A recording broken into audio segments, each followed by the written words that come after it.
Imagine this, a teenage girl, dressed in the finest silk gown, her crown shimmering under candlelight, yet her face pale with fear.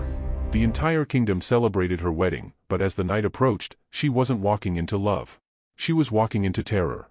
For many medieval queens, the wedding night was not a fairy tale but a nightmare. It wasn't just about joining two royal families, it was about power, politics, and the very survival of dynasties. The bride's role was brutally simple: prove her purity, bear children, and secure the throne. But behind the walls of majestic castles, the reality was far darker than the celebrations outside. Unlike common marriages of love or even arranged unions in noble families, royal marriages were public spectacles. The wedding night itself was often witnessed, yes, witnessed, by courtiers, priests, or even attendants who would wait outside the chamber, sometimes even inspecting the sheets the following morning for proof of consummation. Failure to perform on this night could cost a queen her reputation, her crown, and even her life. Most queens were mere teenagers, often married at the age of 13 or 14, to men twice or even 3 times their age. These young brides had little knowledge of intimacy or consent. Instead, they were thrown into terrifying encounters with husbands they barely knew, under immense pressure to produce an heir as quickly as possible. If the marriage wasn't consummated, whispers of infertility or weakness could begin to circulate. And in medieval courts, whispers could kill. The queen's body was not her own, it belonged to politics. Her virginity was proof of her family's honor. Her fertility was the key to her husband's legacy. And her failure to deliver either could ignite wars, annul marriages, or even see her executed. No wonder so many queens approached their wedding night not with joy, but with trembling fear. To make matters worse, the concept of consent was almost non-existent. For many kings, the wedding night was an assertion of dominance, not an act of love. And for the queen, resistance was unthinkable. Behind every smile in the wedding portraits, behind every gold-embroidered gown, there hid a truth: royal brides were terrified of the night that awaited them. Yet, the story doesn't end with fear. Because in many courts across Europe, bizarre rituals and cruel traditions surrounded this night of consummation. From invasive inspections to shocking public humiliations, queens were subjected to customs that seem unimaginable today. These practices turned what should have been private moments into cruel theater, one where a queen's dignity, and sometimes her destiny, was stripped away under the gaze of others. And so, as the candles dimmed and the celebrations quieted, the true test of a queen began, not on the battlefield, not in the throne room, but in the dark chamber of her wedding night. For a medieval queen, the wedding did not end at the church altar. In fact, the most terrifying part began after the celebrations were over. Once the guests had feasted, the music quieted, and the torches dimmed, the entire court turned its attention toward one deeply private act: the consummation of the marriage.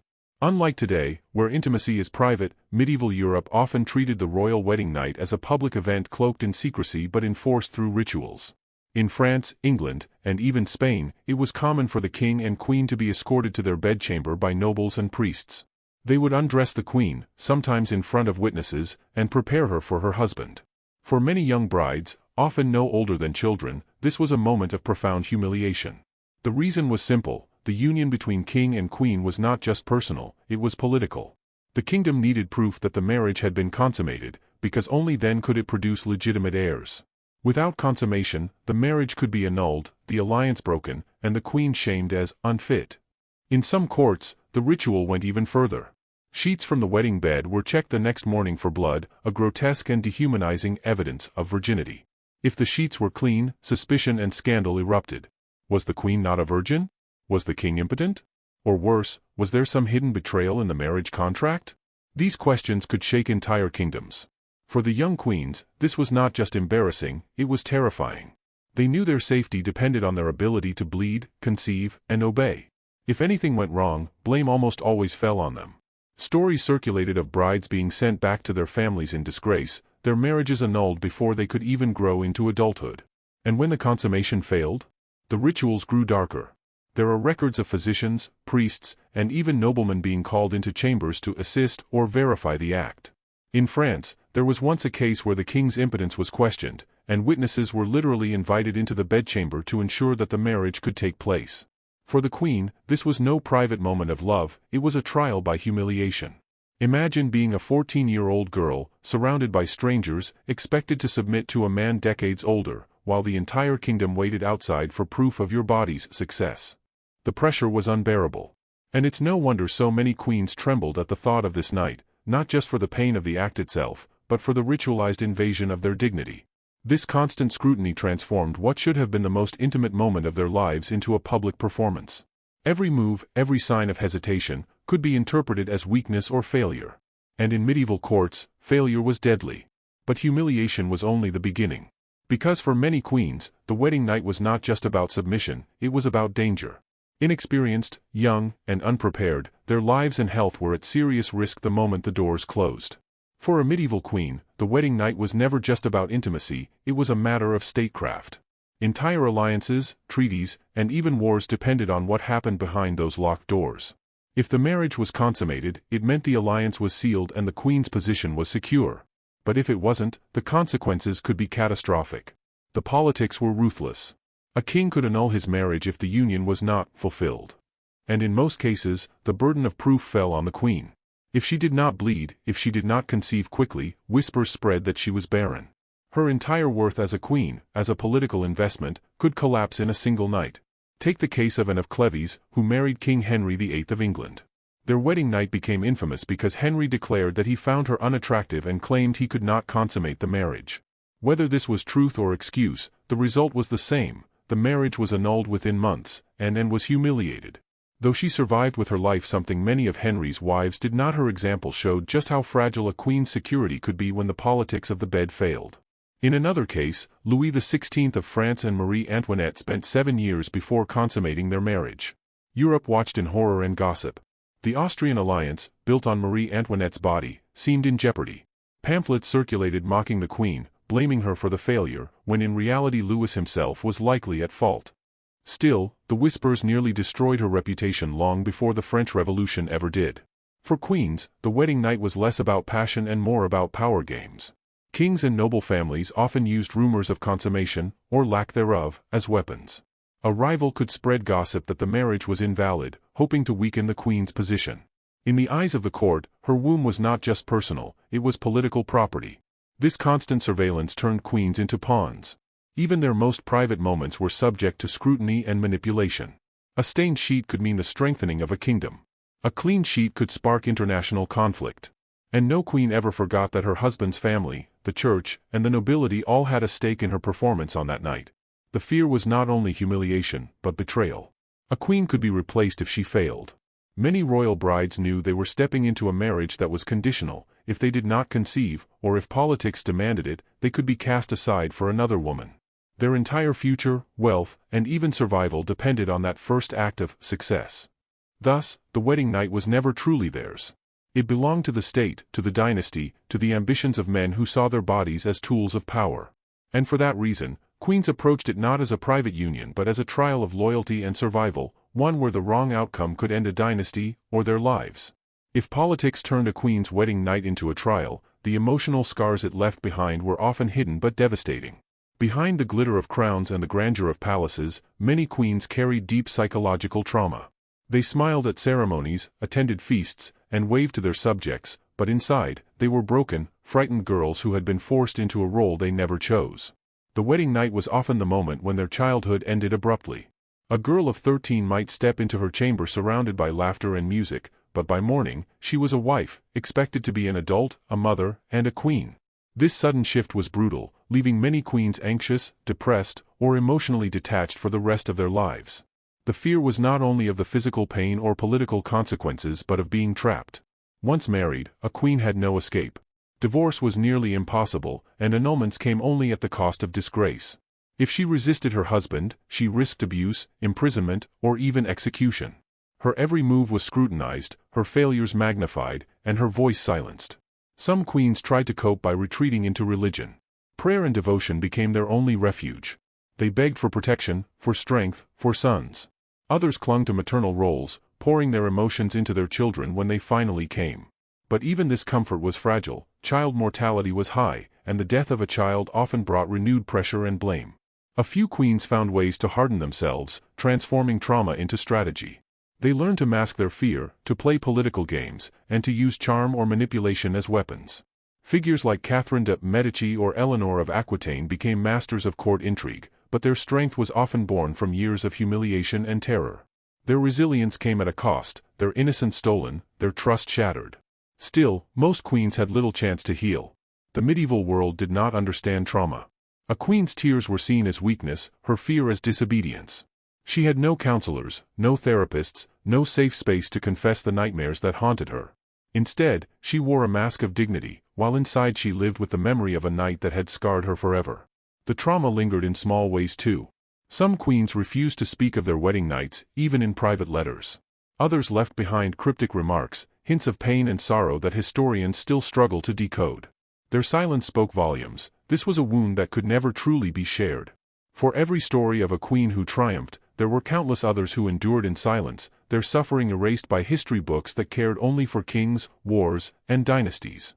Yet behind those grand narratives were women whose lives were shaped by a single night of fear, humiliation, and trauma. And the tragedy was this: their stories were not rare. They were common.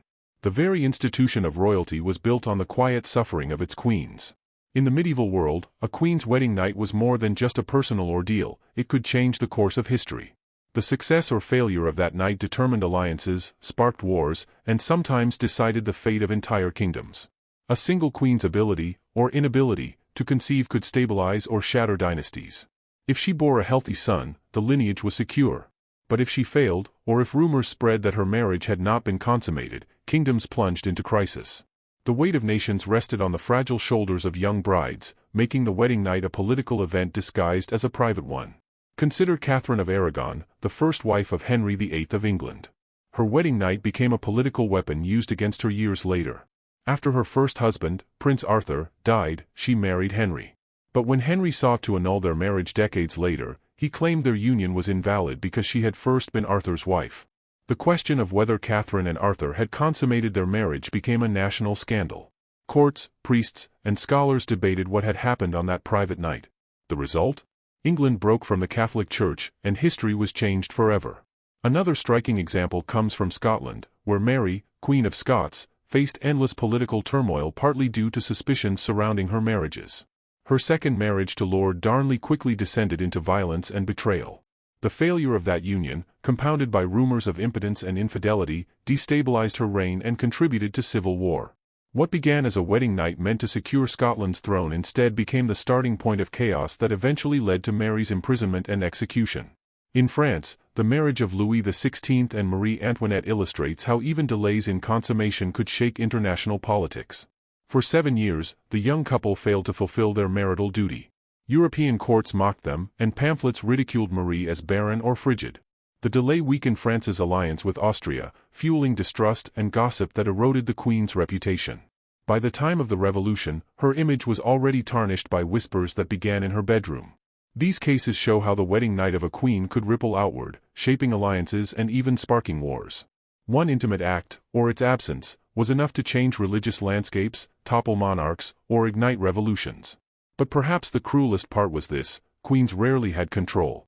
They were pawns in games played by kings, nobles, and priests. Yet, their bodies bore the burden of dynastic survival. A single night of fear, humiliation, or failure could haunt not just their lives but the destiny of entire nations. This is why queens dreaded their wedding nights. It wasn't only their own safety at risk, it was their crown, their lineage, and the fragile balance of power across Europe. And yet, in spite of this crushing weight, many queens endured. Some triumphed, others suffered, but all lived with the knowledge that what happened in their wedding chamber could echo across history. While most medieval queens suffered in silence, a few remarkable women learned how to turn the very system that oppressed them into a weapon of power. Their wedding nights were meant to trap them, but instead, these queens used marriage and intimacy as stepping stones to authority, leaving a legacy that defied fear. One of the most striking examples was Eleanor of Aquitaine. Married first to Louis VII of France, Eleanor endured the same humiliations as other queens, yet she refused to remain a silent victim. When her marriage to Louis crumbled, partly due to the lack of a male heir, Eleanor shocked Europe by securing an annulment, a move few queens could even dream of. Within weeks, she remarried, this time to Henry Plantagenet, the future Henry II of England. This marriage gave her immense political influence, and Eleanor became one of the most powerful women in medieval Europe. She had turned the vulnerability of her wedding night and childbearing role into a platform for political dominance. Another queen who wielded her position was Catherine de' Medici of France. Married into the French royal family at just 14, she began her journey as a timid bride. But Catherine quickly realized that survival meant mastering the politics of the bedchamber. After years of enduring humiliation over her delayed pregnancies, she finally bore heirs, securing her position. More importantly, she learned to manipulate her role as Queen Mother, eventually ruling as regent and becoming one of the most feared figures in Europe. What had begun in fear transformed into unmatched authority. Even Isabella of Castile, who married Ferdinand of Aragon, showed how queens could reshape their fates. Though her wedding night, like all others, carried fear and expectation, Isabella refused to remain a pawn. She and Ferdinand forged an equal partnership, and together they united Spain. Her strength in marriage allowed her to command armies, sponsor voyages like Columbus's, and establish herself as a ruler in her own right. These women were exceptions, but their stories reveal a deeper truth. The wedding night, though humiliating and dangerous, did not always end in silence. Some queens recognized that their ability to bear heirs gave them leverage.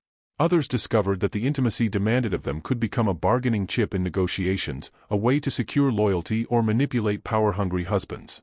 But such triumphs came at a cost. Eleanor risked scandal and war. Catherine de' Medici was vilified as a poisoner and schemer. Isabella's strength was constantly questioned by male courtiers. Their victories did not erase the fear of that first night, but they transformed the meaning of it. Instead of letting it break them, they used it to carve paths toward influence. For every queen who managed to seize power, countless others failed or perished. Yet their rare successes shine as proof that even within a system designed to control women, some found ways to fight back. Their wedding nights may have begun in terror, but their legacies ended in strength. When we look back at the lives of medieval queens, one truth becomes painfully clear: their wedding nights were never just about love, or even marriage. They were moments of trial by fire, tests that determined not only their worth as women, but also the stability of kingdoms and dynasties. What was supposed to be a private experience became a public performance with consequences that echoed through history. For many queens, fear was the first emotion they knew as brides. They entered grand halls and lavish chambers draped in gold, yet beneath the silks and jewels, they were little more than pawns in political games. They had no choice in who they married, no freedom in how they lived, and no privacy in how their most intimate moments were judged. Their bodies became battlefields where dynasties rose and fell. Yet despite the crushing weight of this reality, some queens endured with extraordinary resilience. Some, like Catherine of Aragon, suffered in silence as their private lives were dragged into courts and pulpits. Others, like Eleanor of Aquitaine or Isabella of Castile, found ways to reclaim their power, transforming fear into influence. Still, even their triumphs came with scars, proof of the impossible balance queens had to strike between survival and authority. The legacy of these women is a haunting paradox. On one hand, they were victims of a system that treated them as political tools. On the other, they were symbols of strength, proving again and again that even within cages of duty and expectation, they could find ways to bend history to their will. Think about it: entire wars were started because of doubts about a single wedding night. Kingdoms fractured, churches split, and alliances collapsed, all because people obsessed over whether a young queen had fulfilled her marital duty. The absurdity of it makes us question not only the cruelty of the past but also how much power society has always placed on controlling women's bodies. And while centuries have passed, echoes of those fears remain. Women today may not face trial by wedding night, but the struggle for autonomy, respect, and recognition is far from over. The medieval queen stories are not relics of history, they are mirrors, reflecting how deeply society's treatment of women has shaped human destiny. So the next time we think of queens in crowns and jewels, let's remember the hidden fear behind their smiles. Their wedding nights were not fairy tales, they were battles, fought in silence, with the stakes higher than any war fought on the battlefield. And perhaps the most haunting question is this: if one night could shape the fate of nations, then, how many untold stories of women throughout history remain hidden, waiting to be heard?